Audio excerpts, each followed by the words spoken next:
உலகத்தில் எந்த நடிகரும் செய்யாத அளவுக்கு கல்யாணம் பண்ணார் விஜய். கிறிஸ்தவ முறைப்படி அடைஞ்சு, இந்து முறைப்படி அடைஞ்சு, அது இல்லாமல் நெல்லை நேர் விளையாட்டு அரங்கத்தில் அதில் கிட்டத்தட்ட ஒரு லட்சக்கணக்கான பேருக்கு சாப்பாடு போட்டார். அவங்க முன்னிலையில் தான் கல்யாணம் நடந்துச்சு. அப்படி பண்ணார். அப்படி ரசிகர்களுக்கு முக்கியத்துவம் கொடுத்தாரு, மனைவிக்கு முக்கியத்துவம் கொடுத்தாரு. அப்படி இருந்தவர் தான் விஜய். யாரு கண்டுபிடிச்சது தெரியல. இந்த பக்கம் த்ரிஷா, இந்த பக்கம் சங்கீதா, 2 பேரும் கைப்பிடிச்சிக்கிட்டு இருப்பார். லிவிங் டுகெதர் வாழ்க்கை நடந்தது, பனையூரில் இருந்தது, போன வீடியோ ஆதாரங்கள், புகைப்பட ஆதாரங்கள்.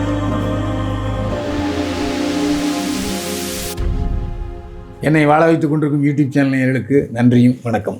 சார், தொடர்ந்து நடிகர்களோட வாழ்க்கையில் விவாகரத்துன்றது ரொம்ப இயல்பான விஷயமா மாறிட்டு இருக்கு. சமீபத்தில் நம்ம பார்த்தோம்னா தனுஷ், ரவிமோகன், ஜிவி பிரகாஷ் போன்றவரோட வாழ்க்கையில் விவாகரத்துன்றது இயல்பாக இருந்தது. ஆனால் அது உச்ச நடிகர்களோட வாழ்க்கையில் இல்லாமல் இருந்தது. ஏன்னா அவங்க ஒரு காதலுக்கு ஒரு ரோல் மாடலாகவே வாழ்ந்துட்டு வந்தாங்க. அஜித், ஷாலினியாக இருக்கட்டும், விஜய், சங்கீதாவாக இருக்கட்டும். ஆனால் ஒரு உச்ச நடிகருக்கே இந்த ஒரு விவாகரத்து அப்படின்னு சொல்லிட்டு வந்திருக்கு. அது எப்படி பார்க்குறீங்க? இது இன்றைக்கு நேரத்தில் இல்லை, ஜெமினி கணேசன் காலத்துலேருந்தே இருக்குது. ஜெமினி கணேசன் விவாகரத்து பண்ணார், நடிகர் எஸ்.எஸ். ராஜேந்திரன் விவாகரத்து பண்ணார். அதனால் அப்படி நிறைய இன்றைக்கி நேரத்துக்கு இல்லை. நடிகர்கள் விவாகரத்து செய்வதுங்கிறது பரபரப்பான செய்தியாக அமையும். அந்த அடிப்படையில் விவாகரத்துகள் இன்றைக்கி நேரத்துக்கில் ஆரம்பத்துலேருந்து அது இருக்குது. அதேமாரி சினிமாக்காரங்க 2வது மனைவி திருமணம் செய்து கொள்வதும் இது இயல்பான விஷயந்தான். ஏஎல் சீனிவாசன் நடிகை எஸ். வரலட்சுமியை கல்யாணம் பண்ணிட்டார். அதுமாரி ஜெமினி கணேசனும் சாவித்திரியை 2வது திருமணம் செய்து கொண்டார். எஸ்.எஸ். ராஜேந்திரன் விஜயகுமாரி 2வது திருமணம் செய்து கொண்டார். அது காரணம் என்னென்னா, எஸ்.எஸ். ராஜேந்திரன் மனைவியும் இல்லை ஏஎல் சீனிவாசனுடைய மனைவியும், முதல் மனைவியும் எதிர்ப்பு தெரிவிக்கலை. சரி, அவங்க ஆசைப்படுறாங்க அப்படின்னு விட்டு கொடுத்துட்டாங்க. அதனால் அது பெருசாக பேசப்படலை. இப்போ அப்படி இல்லை. நீ என்ன காலேஜ் கல்யாணம் பண்ணிக்கிட்ட, வேறு தப்பு அப்படின்னு போர்க்குள்ள எழுப்பியிருக்காங்க சங்கீதா. ஓகே சார், அதுக்கு பின்னாடி காதல்ன்றதை தாண்டி பணம் அப்படின்ற ஒரு விஷயமும் இருக்குது. எல்லா விவகாரத்துக்குள்ளேயுமே அந்த ஜீவானம்சம், அந்த பணம் அப்படின்ற ஒரு விஷயத்தை அவங்க கேட்டுக்கிட்டு இருக்காங்க. வசதிக்கேற்ப, வருமானத்திற்கேற்ப அதை நீங்கள் தரணும் அப்படின்ற மாதிரி இருக்குது. சங்கீதாவும் அதை கொடுத்துருக்காங்கன்னு நினைக்கிறேன். அது இயல்பு. ஒரு விவாகரத்து வழக்கு அப்படின்னு வரும்போது ஜீவனாம்சம் கேட்பது அந்த மனைவியுடைய உரிமை. ஆனால் சமந்தா சமந்தாவுக்கு கொடுக்குறது தயாராக இருந்தார் அந்த நாகார்ஜுன் பையன். ஆனால் சமந்தா வேண்டாம் அப்படின்னு சொல்லிட்டாங்க. அது அவங்களுடைய பெருந்தன்மையை காட்டுது. ஆனால் என்னுடைய கணவர், நீ தாலி கட்டின கணவர், அதனால் அவர் ஜீவனாம்சம் கொடுக்கணும்னு சொல்கிறது எல்லாருடைய இதுதான். இப்போ ரவிமோகன், நடிகருடைய ரவிமோகன் மனைவியும் ஆர்த்தியும் கேட்டிருக்காங்க. அதே மாதிரி இவங்களும் கேட்டிருக்காங்க.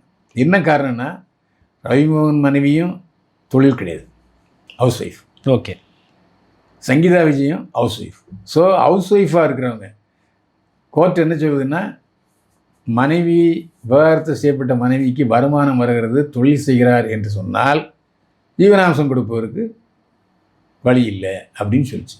மற்றபடி ஹவுஸ் ஒய்ஃபாக தான் இருக்காங்க, அவங்களுக்கு வருமானம் இல்லைங்கிற பட்சத்தில் ஜீவனாம்சம் கொடுக்கணும், கேட்கலாம், கொடுக்கும் கோர்ட். ஓகே சார், காதலுக்கே ஒரு நம்பிக்கையாக இருந்த ஒரு ஜோடியாக பார்க்கப்படுகிறது விஜயும் சங்கீதாவும். ஆனால் இன்றைக்கி அந்த காதலுக்கே நம்பிக்கை இல்லாமல் போயிடுச்சா அப்படின்ற ஒரு கேள்வி இருக்குது.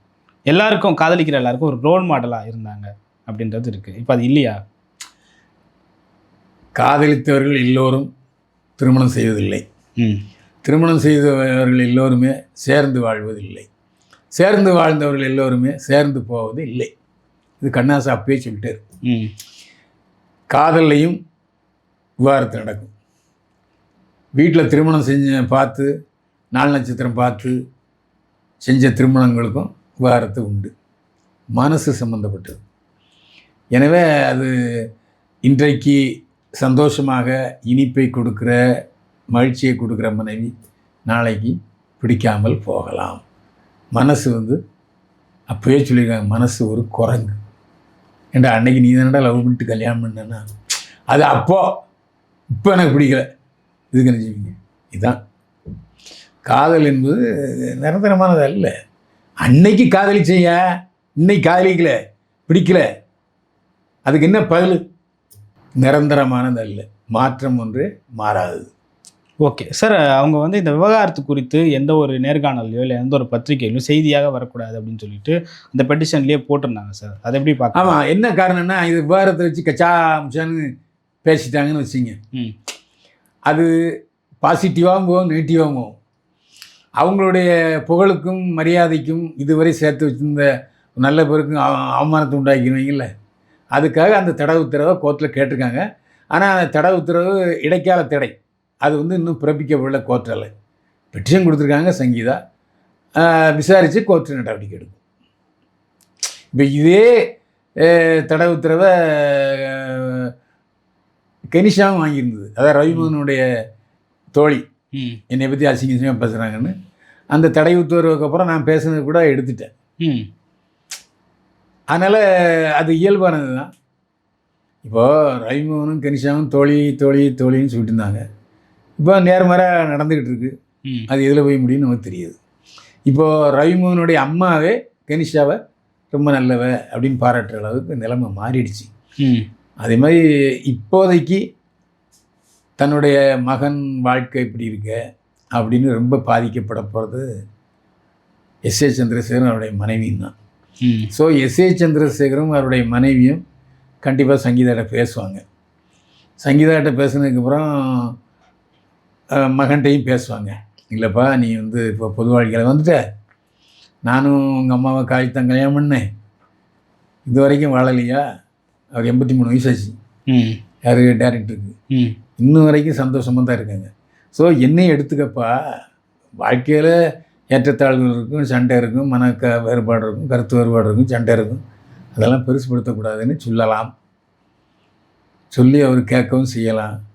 மற்றதை கேட்குறாரோ இல்லையோ, குடும்ப வாழ்க்கையை பொறுத்த வரைக்கும் கேட்கணும். அதான் உண்மை. ஓகே சார், இதை பற்றி விவாதிக்கக்கூடாதுன்னு சொல்லிட்டு 12 பக்கத்துக்கு விஜய் பற்றின பல்வேறு விஷயங்களை அதில் வந்து கூறுகளாகவும் அம்சங்களாகவும் அவங்க எழுதியிருந்தாங்க சார். அதுவே இன்றைக்கி சோசியல் மீடியாவில் அது வந்து காரணங்கள், விவகாரத்துக்கான காரணங்கள். இந்த காரணங்கள் சொல்லாமல் எப்படி விவகாரத்தை கொடுப்பாங்க? என் வீட்டுக்காரர் விவகாரத்துக்கு கொடுங்கன்னா கோர்ட்டில் கொடுக்க மாட்டாங்க. இல்லை, ஓரிரு காரணங்கள் இருந்தால் பரவாயில்ல சார். 12 பக்கங்களுக்கு கிட்டத்தட்ட அதில் ஒரு 30-40 காரணங்கள் அடங்கியிருந்தது.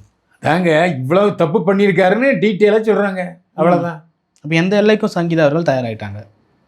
எந்த நிலைமைக்கும் இல்லை, கோர்ட்டுக்கு உண்மையை, கோர்ட்டுக்கு சில காரணங்களையும் உண்மைகளையும் தெளிவுபடுத்தணும்ல, அந்த மாதிரி தெளிவுபடுத்திட்டாங்க.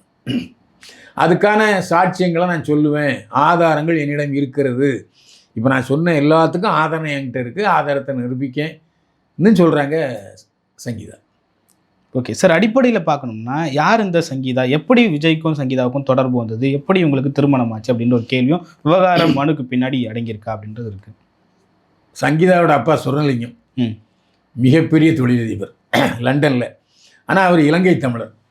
இலங்கை தமிழர்கள் போராட்டம் நடந்துச்சு இல்லையா, இந்த விடுதலை புலி போராட்டம் நடந்தது இல்லை, தமிழர்கள் தனிநாடு வேண்டும் என்ற கோரிக்கை போது அவர் வந்து என்ன பண்ணார், லண்டனுக்கு ஷிஃப்ட் ஆகி அங்கே தொழில் ஆரம்பிச்சிட்டார். சங்கீதாவும் இலங்கையில் பிறந்தவங்க தான். இன்றைக்கும் சங்கீதா பேரில் சொத்துக்கள் இருக்குது. லண்டனில் போய் பெரிய தொழிலதிபர் ஆகிட்டார். இந்த அம்மா வந்து கிராஜுவேட், பட்டப்படிப்பு மெடிக்கல் சயின்ஸு படித்தவங்க. அப்போது இவங்களுக்கு வந்து சினிமா கிரேஸ் கொஞ்சம் உண்டு. எல்லா நடிகர்களுக்கும் ஃபேன்ஸுங்கிற முறையில் லெட்டர் எழுதுறதுக்கு போகிறது. இவங்களுக்கு ஒரு ஆசை, நம்ம ஒரு கல்யாணம் பண்ணால் ஒரு நடிகரை தான் கல்யாணம் பண்ணணும் அப்படின்ட்டு ஒரு ஆசை இருந்தது. ஆரம்பத்தில் ஒரு நடிகர் மேலே ஆசைப்பட்டது என்னமோ உண்மை தான். ஆனால் அதுக்குள்ளே மனசை மாற்றிக்கிட்டு விஜய்க்கு லவ் பண்ண ஆரம்பிச்சிட்டாங்க. பூவை பூச்சுடவா ரிலீஸ் ஆன போது இவர் ஒரு லவபிள் ஹீரோ ஆகிட்டார், சாக்லேட் பாய் ஆகிட்டார். ஸோ அந்த சமயத்தில் நேராக வந்து சந்திரசேகரையும் சோபாவையும் பார்த்து நான் உங்கள் பையனை விரும்புகிறேன்னு அப்பாவோட வந்து இப்போ மாப்பிள்ளை கேட்டாங்க. ஸோ இவர் ஒரு 500 கோடி ரூபா சொத்து இருக்குது, யாருக்கு? சுரலிங்கத்துக்கு. சரி, பொண்ணு பணக்கார பொண்ணு, அழகாகவும் இருக்குது, படிச்சிருக்கு. விஜய்கிட்ட கேட்டால் ஓகே நான் கல்யாணம் பண்ணிக்கிறேன், நானும் லவ் பண்ணுறேன் அப்படின்னு சொல்லிட்டாரு. கல்யாணம் பண்ணாங்க. இதில் முக்கியமான விஷயம் என்னென்னா, உலகத்தில் எந்த நடிகரும் செய்யாத அளவுக்கு கல்யாணம் பண்ணார் விஜய். கிறிஸ்தவ முறைப்படி அடைஞ்சு, இந்து முறைப்படி அடைஞ்சு, அது இல்லாமல் நம்ம நேர் விளையாட்டு அரங்கில் அதில் கிட்டத்தட்ட ஒரு லட்சக்கணக்கான பேருக்கு சாப்பாடு போட்டார். அவங்க முன்னிலையில் தான் கல்யாணம் அடைஞ்சு. அப்படி பண்ணார். அப்படி வந்து ரசிகர்களுக்கு முக்கியத்துவம் கொடுத்தாரு, மனைவிக்கு முக்கியத்துவம் கொடுத்தாரு. அப்படி இருந்தவர் தான் விஜய். இப்போ யாரு கண்டுபிடிச்சோ தெரியல, எப்படி ஆகிடுச்சு. ஓகே சார், 2 முறைப்படியும் நடந்தது. அது இல்லாமல் அந்த காலகட்டத்திலேயே சங்கீதா அவர்களுக்கு 500 கோடிக்கு சொத்து இருந்தது. ஆமாம், இப்போவும் இருக்குது. இலங்கையும் சொத்து இருக்குது, லண்டன்லையும் சொத்து இருக்குது. ஓகே, சொத்துக்கள்லாம் ஒரு பக்கம் இருக்கிறப்போ விஜய்க்கு இப்போது பட வாய்ப்பும் பெருசு, படமும் இல்லை, பட வாய்ப்பு இல்லைன்றதை தாண்டி அவருடைய கடைசி படம்னு ரிட்டைர்மெண்ட் சொல்லிட்டாரு. இந்த நேரத்தில் ஜீவாம்சம் கேட்கறதுன்றது இப்போவும் கடைசி படத்துலையும் 200 கோடி சம்பளம் வாங்கிறாரு. அதுக்கு முன்னால் ஒரு 30 படம் பாருங்கள், எவ்வளோ சேர்த்துருப்பாரு.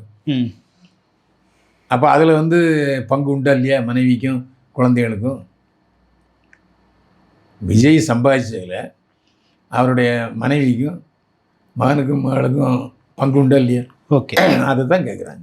ஓகே சார், ஜெய்சன் சஞ்சய் அவர்கள் வந்து ஒரு டேரக்டராக இப்போ வந்து புதிதாக ஒரு படம் எடுக்கிறான்னு நினைக்கிறேன். விஜயோட இதில் இருந்து தான் வருது அப்படின்னு சொல்லி பேசும்போது அதை வந்து விஜய் என்ன பண்ணியிருக்காரு, நடிப்பா அப்படின்னு சொல்லியிருக்காரு. இல்லைப்பா, எனக்கு நடிக்க விருப்பம் இல்லை, நான் டேரக்டர் தான் ஆவேன் அப்படின்னு சொல்லிட்டாரு. ஸோ இந்த விஜய்கிட்ட நிறைய பேர் ஜெய்சன் சஞ்சய் நடிக்க வைங்கன்னு அதிக இயக்குனர் கேட்டபோது இல்லை அவன் வந்து டைரக்ட் பண்ண போகிறான்னு சொல்லிட்டாரு.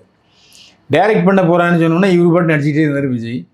ஆனால் அவர் டைரக்டர் வந்து இண்டிவிஜுவலாக எங்களுடைய அப்பா ஷேடோவில் நான் நிற்கக்கூடாதுன்னு சொல்லி தனியாக ட்ரை பண்ணார். அந்த சமயத்தில் ஏகா ப்ரொடக்ஷன்ஸை லண்டனில் கூப்பிட்டு வச்சு பேசி டைரக்டர் வாய்ப்பு வாங்கி கொடுத்தது சங்கீதா தான்.